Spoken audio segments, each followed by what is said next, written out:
Oppressed. Yeah. So those who don't have any power, right? Was that the Israelites at that time?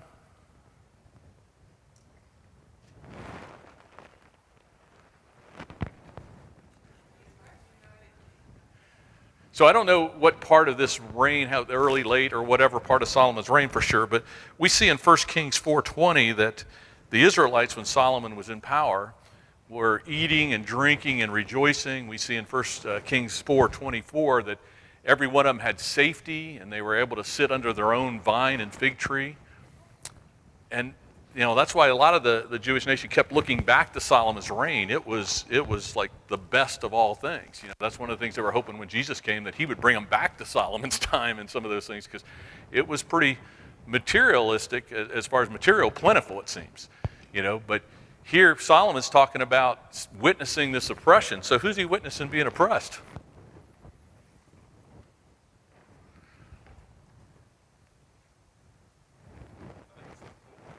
The poor is part of that. Some of those nations maybe around about as well. That, yeah, yeah, yeah. And I think, and we'll see a little deeper on that. It does seem that it was there was this type thing. But when he sees this, he sees that the power is what's causing some of those things. But was this like a undercover boss operation that Solomon had to go out and look and see who's, kind of hide and look and see who's going to be oppressed or not? Where's the mic at? Up here, Philip, please. Yeah. So that's one thing, we see sometimes, right here, we see sometimes today that, a boss in the organization, he'll go out and kind of undercover and find out these things. I'm not so sure that's what Solomon's doing, but go ahead, Mark. Yeah, you just see it. He couldn't root out corruption even in his own government. There's injustice, and not only that, but North Korea, China, Iran, you got people there, Russia, you got people that are oppressed, and you got evil people that have the power. I think Solomon would add to this with the bigger picture, yeah, but that's not eternal. That's a short-lived oppression. The oppressors meet divine judgment. Yeah, and the interesting thing to me about Solomon too here is, he's got this wisdom of anybody before him and afterward, this earthly wisdom. And here he brings up this point about he's seeing this horrible oppression. But when you think about Solomon himself, and we look at what happened when the transition happened in his government, and Rehoboam had said, they asked Rehoboam, hey, lighten the load because your father was pretty heavy on us, So the people were feeling that. And if you look at just one day under Solomon, 1 Kings 12:4 talks about his provision for one day was 30 cores of fine flour, 60 cores of meal, 10 fat oxen, 20 pasture-fed oxen, 100 sheep besides deer, gazelles, roebucks, and fattened fowl. I'd heard it said that that the cores almost represent 28,000 pounds of bread.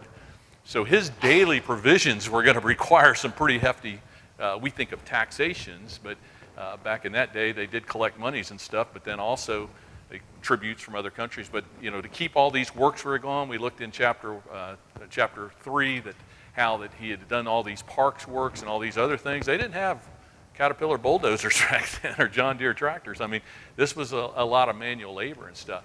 Philip, up here, please. So he understands about putting people into oppression in a sense, slavery or whatever else. But it seems like he's seeing this from a little different angle right now. So Jan, go ahead. Also, Solomon had far-reaching acquaintances. He knew the Queen of Sheba. He knew other kings and rulers from other countries who would come and visit him. But not only that, in his 700 concubines and 300 wives, they were foreigners, and they brought in oppressive type cultures. And even he brought the Ashtaroth. I think it's in 1 Kings. I can't quite find the chapter, but it talks about he brings the Ashtaroth to the worship of that to Jerusalem because of his wives. That is when they sacrifice their children to this God. That's pretty oppressive when you sacrifice your own child, and it could have been even a stepson or a son of the king. Yeah, so these foreign nations you mentioned, that most of those, or a lot of those, were also just, what do you call it, when you're trying to make treaties with the other countries and stuff. We see that the land of the Philistines had to pay him tribute and stuff. So there was a lot of these outside kingdoms that he had these relationships with, as Jan said. When we see this oppression, though, it just seems like it's just really underneath Solomon's skin, because it's been mentioned too, the power that was going through, that was happening that. So question here, does he saw that those with money, influence, and power are oppressing those without? In what ways does that still happen today? Mark mentioned the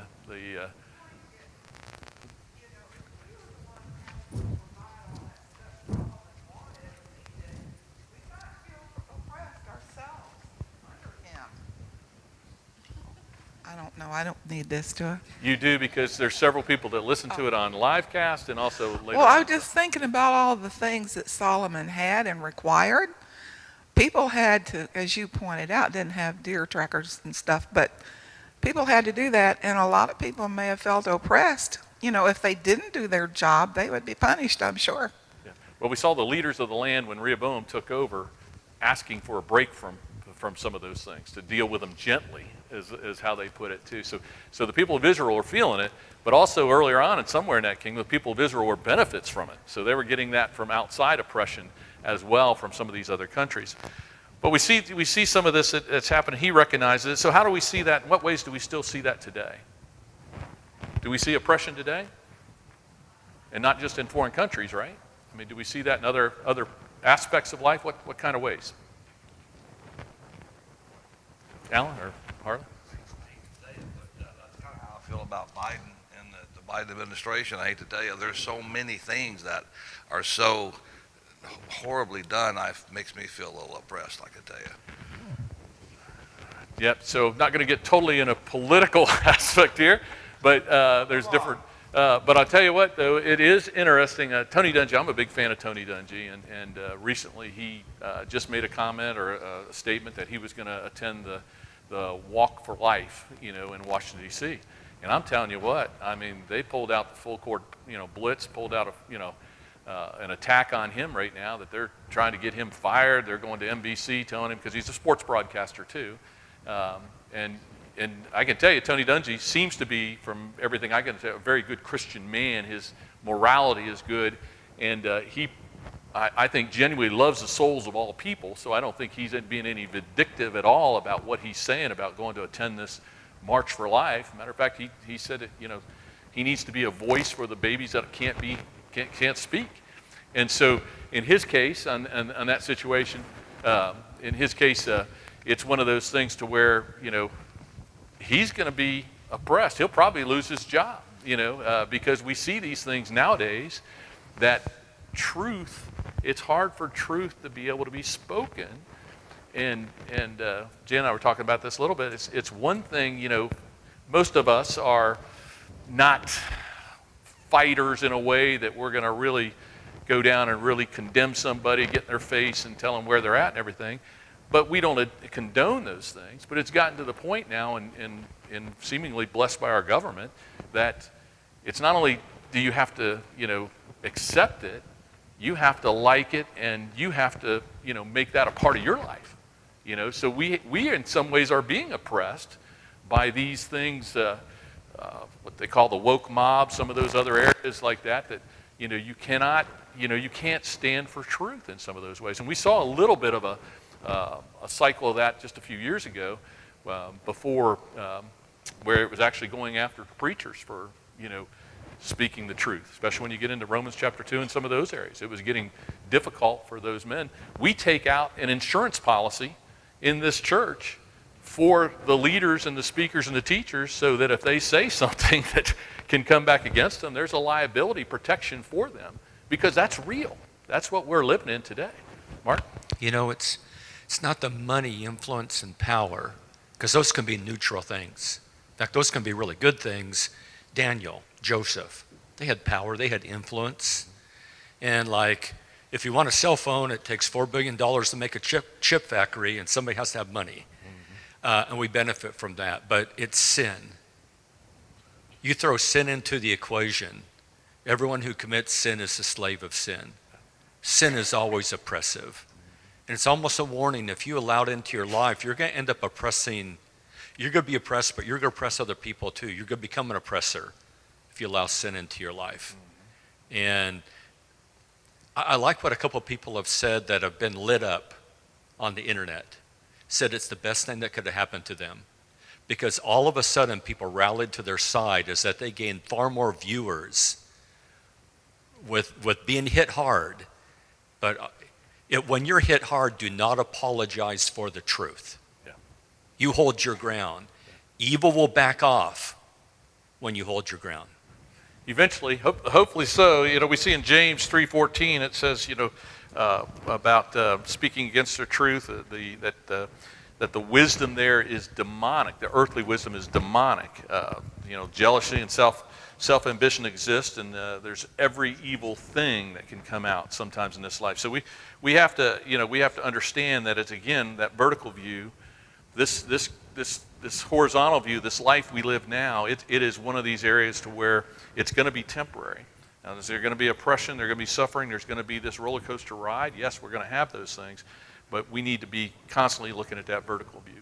John? I think the legal system, anybody who's become accustomed or familiar with it in a way that you would never want to be, you find out very quickly that someone who has one lawyer who's better than someone else with a lawyer, the lawyer can win being totally unethical but legal. Yeah. And it's an atrocity. Yeah, our legal system is interesting. I've had a couple small experiences with that, but one of them I had a while back was, you guys knew we were in the tractor business, and we sold a tractor to a person, and they used it for almost a year, and then decided to quit making payments and decided to say that they weren't going to give back the tractor, but they weren't going to pay for it anymore. It's like, can I line up for that plan? I'd like to do that for my house and my car and everything else too. But anyhow, we had to go through and deal with that, and one of the lawyers that had talked to us about that had literally said, I was talking about this is crazy. It doesn't make any sense. How can this happen? He says, you want to make $40,000 right now? And I said, what are you talking about? And we happened to be meeting right outside of a little strip mall. He says, go out there and trip, and I'll send a letter to those 20 stores, and we'll get $2,000 a piece from them just to have you go away. He said, that's just where we're at right now. So some of this stuff, you're going to have to go through it. Our insurance company was part of that deal that took care of that, but it was one of those things to where it was ludicrous. And 3 years later, the equipment still worked, everything happened, but we got our tractor back. But it was one of those deals to where that's just part of sometimes the craziness of the laws of the land and some of the things that happen in this frivolous lawsuits. But anyhow, the power and some of the things that we see that are going through that, as Mark said, very few people that get power end up going to a point to where that they don't exercise that and abuse that. There was a statement that I saw somewhere.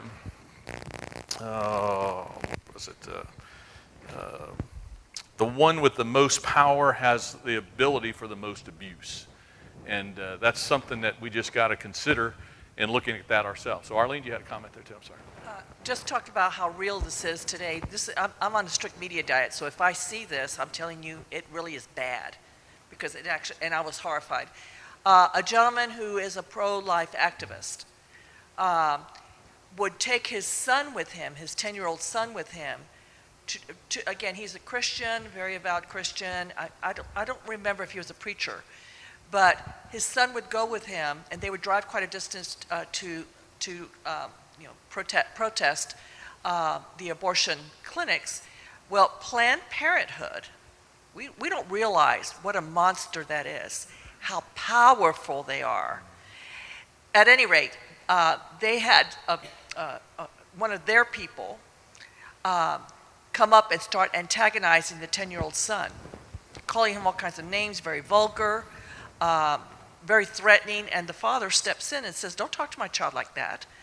And anyway, to make a long story short, this demonstrator that was, kind of threatening the child, filed suit, had the man arrested. So apparently, just like within the month, in this recent times, the FBI showed up at his house in the early morning. He's a father of 7. They dragged him out in front of their children with assault weapons. And so now there's investigators looking at this as Planned Parenthood and look at the corruption and the power that they're exuding, and we need to be making sure that everybody hears this. The media is complicit in this. They're hiding all of this. And so all that power is getting uglier and uglier. We already know how they're making their money. And so, again, part of it is really to shine the light on these kinds of abuses. Life is not fair, and we understand that, and our reward is in heaven. But oftentimes, we don't want to be judgmental, and we don't want to stand up. And so there are things that we can do legally. Of course, we don't want to do anything illegal, but to shine the light on this. And at some point, people have had enough of it and do something about it. Well, we're told to live peaceably with all men, and Paul telling Timothy, that all that are going to live godly are going to be persecuted. So again, we need to shine the truth wherever we can on those things, but we also just need to realize that this injustice that we see, again, we're being told over and over by Solomon, it's going to be temporary, especially how he brought it back around this in the last chapter. There's going to be a comeuppance, it's going to be a pay time. So, Philip? When I was a young man, I remember how my parents dealt with stuff. And this kind of stuff was around then, 60 years ago. But it didn't seem to have much of a voice, and passivity seemed to work just fine for Christians. I don't think it was really affecting how many souls my father was able to save. I'm not so sure that's the case now. I'm not so sure that we can go out and save souls as effectively as we could 60 years ago, simply because of what is going on in our society.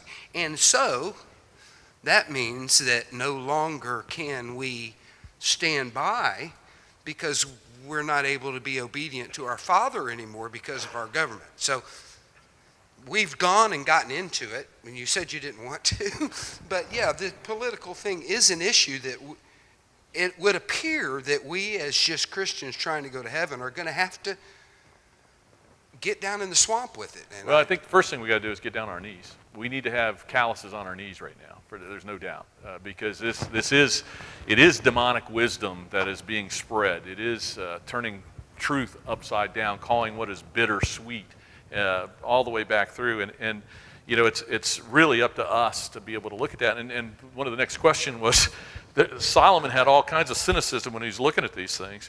Are we guilty of cynicism today? And I think after having this class right now, I think we say yes, because we all got a certain part of that we're feeling, because we see the evil, what we look to be winning, in our world, in our spheres, not in our immediate spheres, but just in society as a whole. We see things being taught to our kids and to our grandkids that we're scratching our head on, like what is going on? So, we're guilty of those things, and what do we do to handle it? I think we've got to be able to, when we see injustice, we need to stand up for injustice. I think that's a Christian principle. But I think we also need to spend a lot of time as prayer warriors, as a group, as a family. We need to be pulling together for those in this community that are being affected by it, and in our lives where we're being affected by it as well. Harley's got something down here for them too.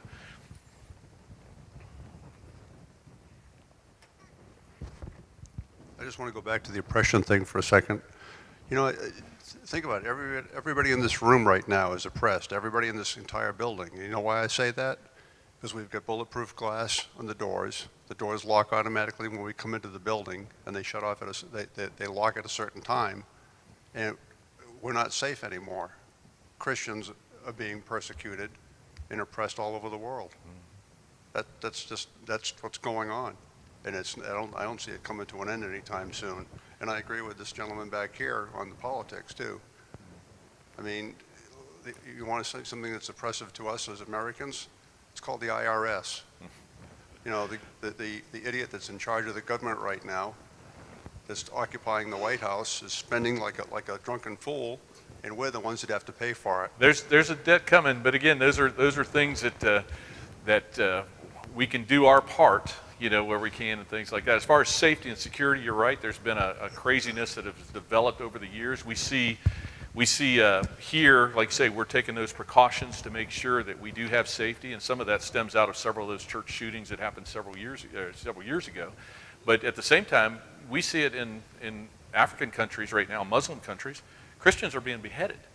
So we're not to that point next. Our next point's probably going to be the IRS is going to take away our nonprofit designation for religious bodies and those things. That's probably a quick step that they could take if they continue to go this path of calling it hate speech and some of the things that we preach as truth.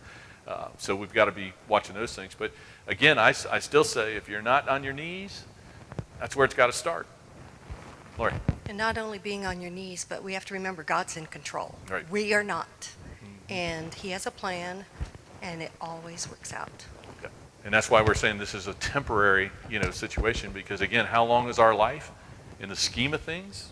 This oppression, the sin and oppression was happening back 3,000 years ago when this was written in a different format, but we're seeing some of that today, Mark. Well, and we are winning. We came out of sin. Of all the people, we heard the truth. We're not in a denomination. We actually made it into the church that Jesus founded with all the messages out there. We ferreted everything out. We obeyed the truth. We repented of our addictive sins. We broke from the past and the darkness. A lot of us have saved other people, taken people with us to the right place. 2,000 years, the kingdom of God still exists. Mm-hmm.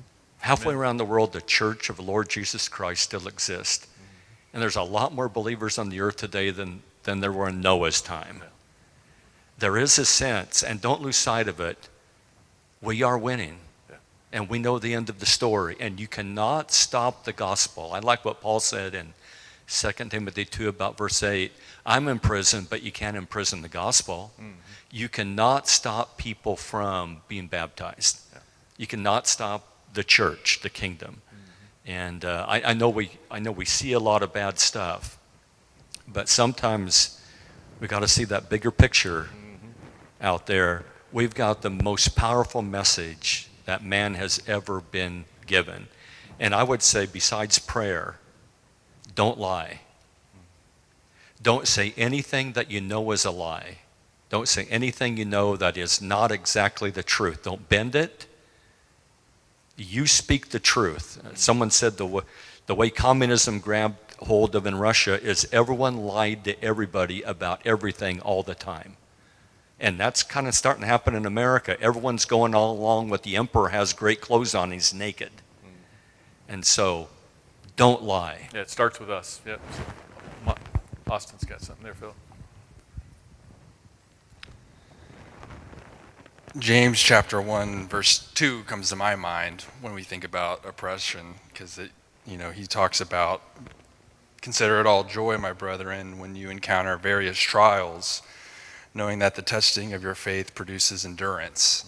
And I just think that to some degree I'm not oppressed enough, because being oppressed, you would think you would be out in the world telling everyone your beliefs, because when you tell people your beliefs, you should be oppressed, right? Because it's not in the path of what the world believes. So that's just my thoughts. How many people pray for patience and then end up getting a trial to make sure to help you do that, right? So yeah, it goes around and everything else on that. So appreciate those comments. Let's go see another step here that we see that Solomon also saw. He says, I have seen that every labor and every skill which is done is the result of rivalry between a man and his neighbor. This too is vanity and striving after wind. The fool folds his hands and consumes his own flesh. One handful of rest is better than two fistful of labor and striving after wind.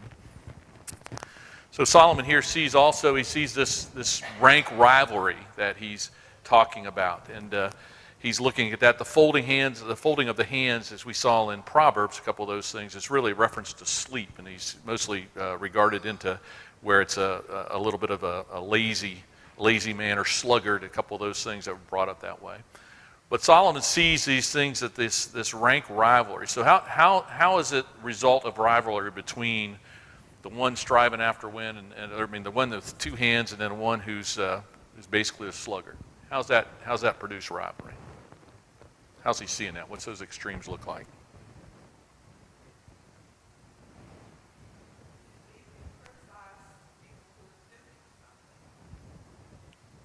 It's easy to criticize people that are doing something? Okay. Expand.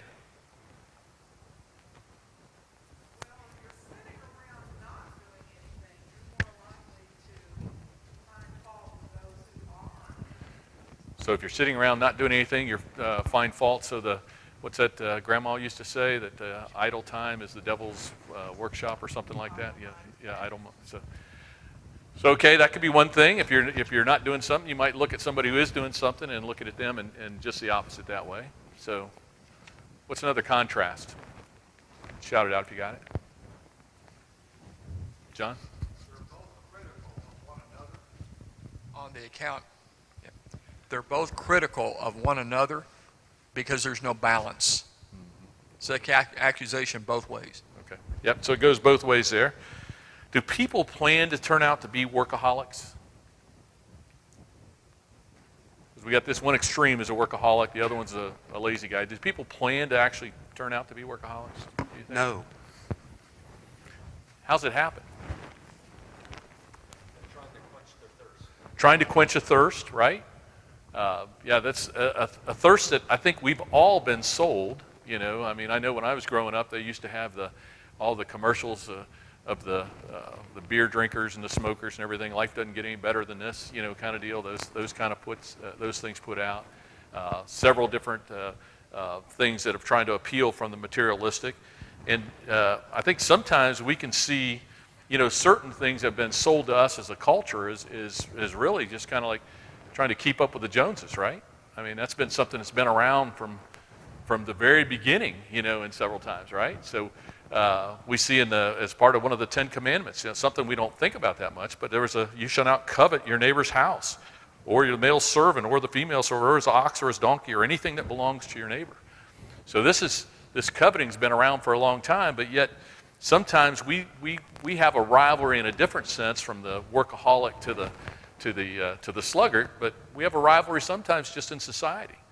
You know, that we want to keep up with the Joneses. We want, you know, my car doesn't look too bad till you get a better one. So you know, it's some of those things that we've been kind of sold on a bill of goods, you know, kind of deal.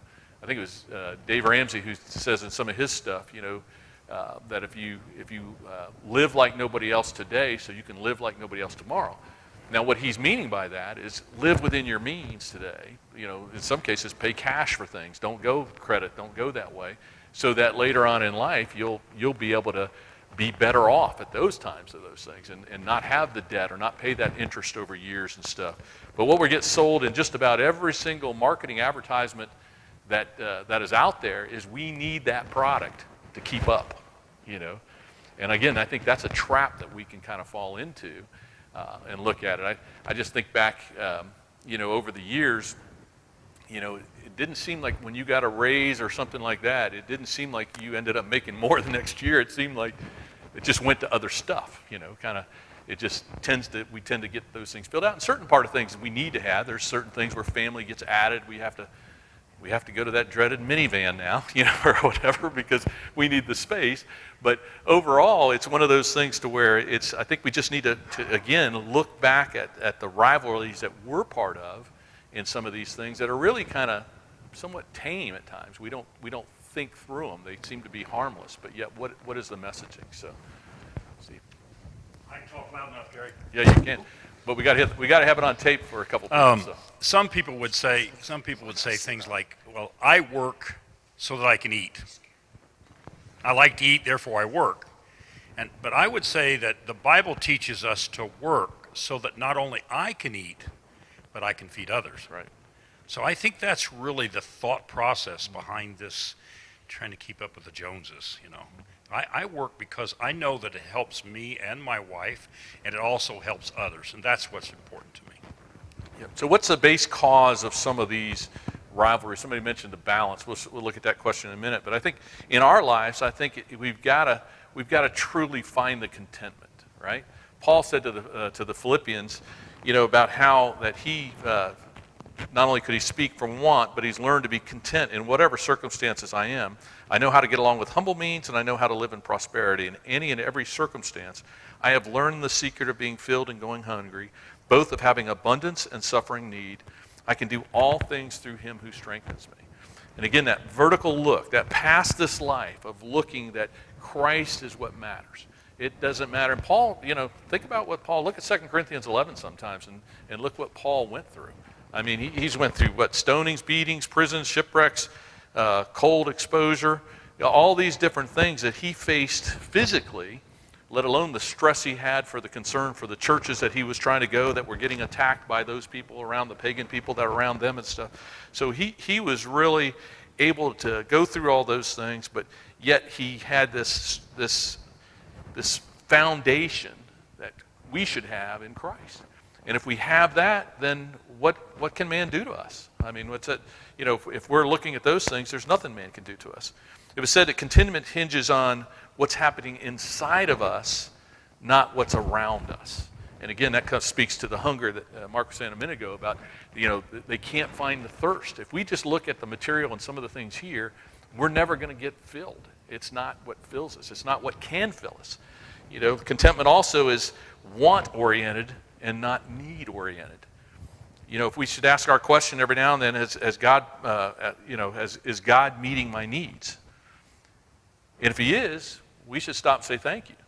Not, yeah, but I wanted this and I didn't get that. I wanted that and I didn't get this. You know, I mean, it's really looking at that contentment should tell us differently. That contentment is also trusting God even when things seem out of control, which I would say, you know, Paul demonstrated amazing faith that he had for all the things he went through and could still do those things. So contentment is key. And then the other thing we looked at last week a little bit, but again, what's it matter? And Solomon's telling us again, what's it matter? We can't take it with us.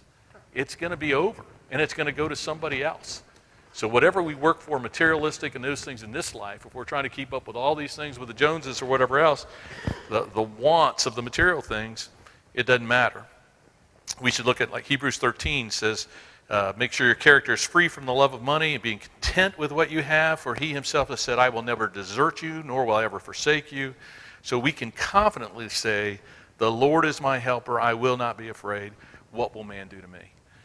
So we should have that if we have Jesus in our lives. That's something that should just brighten our lives, that a little extra pep in our step when we're around other people. That might have a lot more than what we have, but we've got that hope of eternal life, that blessing of the Spirit, the indwelling of Christ, and those are things that we need to look at. So what was the balance? What was the balance that Solomon saw in 6? He described both those extremes, but what was the balance he saw?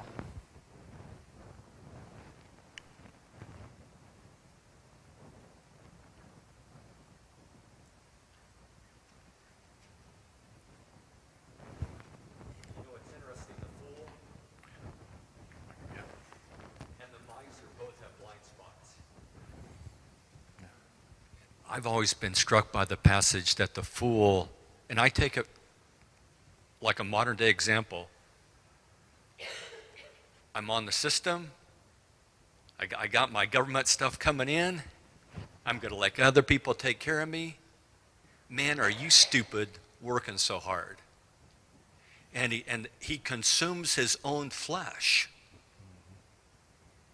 And it's like he doesn't realize, okay, but you're like becoming less and less of a person. There's less and less of you there. You're becoming like one-dimensional. And the miser never stops and says like, what's it all about? Why am I working so hard?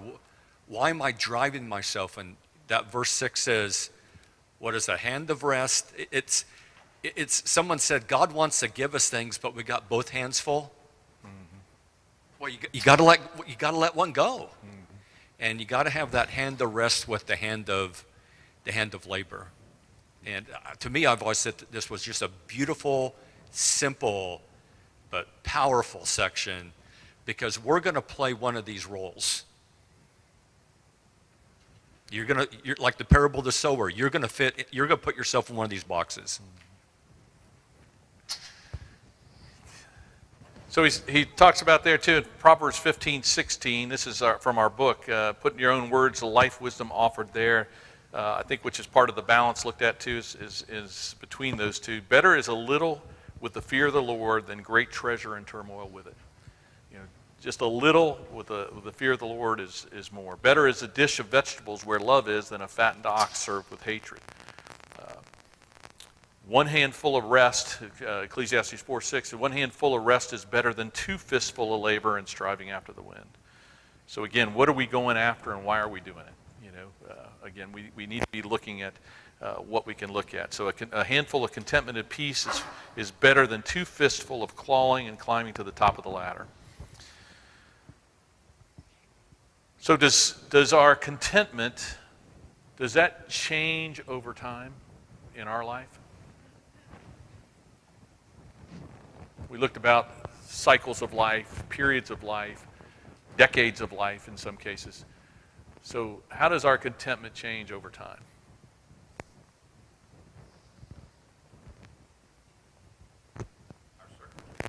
Our circumstances, okay, well, in some cases our circumstances change, so that could be some of those things, but you know, our surroundings might change a little bit. What about our go ahead, Tom, over here.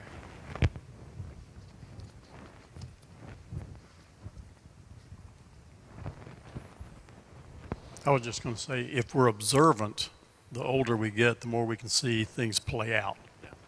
You know, if you're looking for wisdom, you just look at the mistakes other people make, Right. and you can see all of that.